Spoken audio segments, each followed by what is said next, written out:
En cualquier pleito, en cualquier juicio, la pregunta clave siempre es ¿quién tiene la razón? Y para saberlo, todo depende de las pruebas. Pero a ver, ¿qué es exactamente lo que se tiene que probar frente a un juez? Y quizá más interesante aún, ¿qué cosas no hace falta probar? Vamos a meternos de lleno a desglosar estas reglas que al final del día definen lo que se considera verdad en un tribunal. Imagínense la escena, ¿no? Un conflicto, dos personas, y cada una cuenta una historia completamente diferente. El juez, pues, no estuvo ahí, no vio lo que pasó. Entonces, ¿cómo le hace para resolver esa incertidumbre? Bueno, pues para eso, el sistema legal tiene una herramienta diseñada justo para resolver este tipo de enredos. Y aquí es donde entra en juego el concepto de prueba. Ojo, no se trata de una búsqueda de la verdad con B mayúscula como si fuera filosofía, no, no. El jurista Briceño Sierra lo explica muy bien. Es más bien un procedimiento de confirmación. O sea, es el método que usa el juez para checar, para verificar si lo que las partes están diciendo tiene un sustento real, algo que se pueda demostrar. Y con base en eso, pues ya puede dictar una sentencia justa. Ok, entonces, ¿por dónde empezamos? Pues por la base de todo. Una regla que es súper simple, pero fundamental. El punto de partida es bien sencillo. El que afirma tiene que probar. Así de claro. Cada cosa, cada hecho que una de las partes dice para defender su caso, lo tiene que respaldar con evidencia. Si dices que hay un contrato, muéstralo. Si dices que pagaste una deuda, enseña el recibo. Si alegas que te hicieron un daño, demuéstralo. A esto se le llama la carga de la prueba. Y es un pilar del sistema para garantizar que las decisiones no se tomen a la ligera, no se basen en chismes o acusaciones, sino en hechos bien verificados.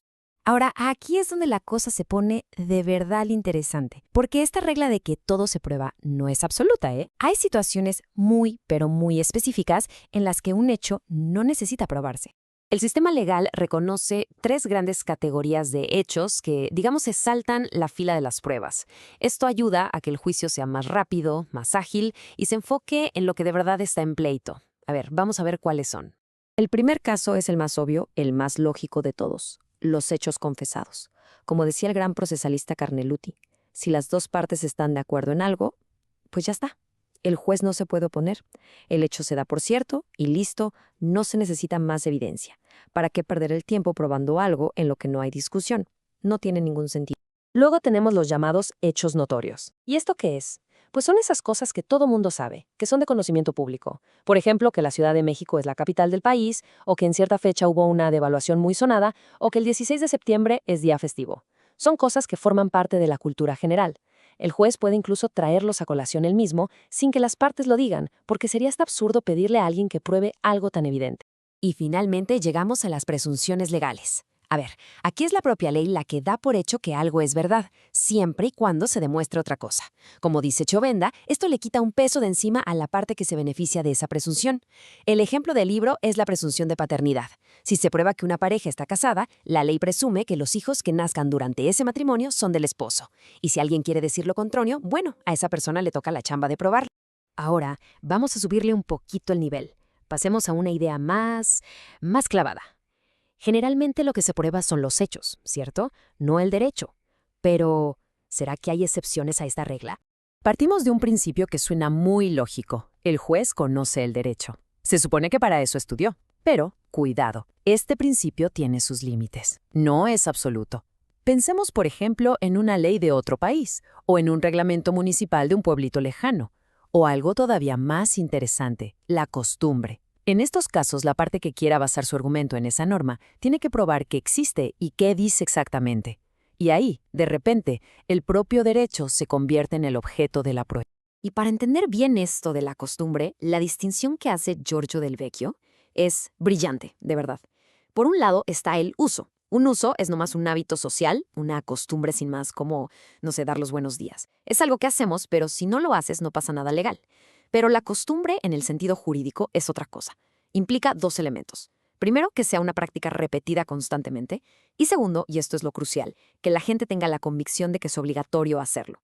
Ese sentido de obligatoriedad es lo que lo convierte en una verdadera fuente de derecho. Y por eso mismo, se puede y se debe probar en un juicio.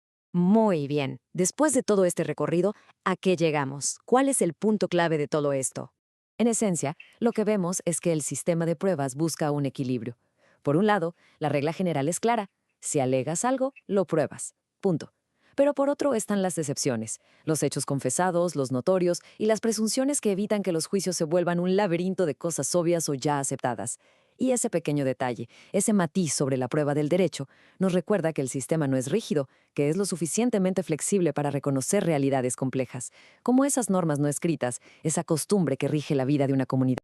Y todo esto nos deja con una última reflexión, una pregunta bastante profunda. El objetivo de la prueba, al final, es construir una verdad judicial, o sea, una versión de los hechos que el juez declara como probada para poder dar su veredicto. Pero, ¿hasta qué punto esta verdad judicial, coincide siempre con lo que de verdad pasó? Esa es la pregunta que define la tensión y para muchos la gran fascinación del derecho procesal.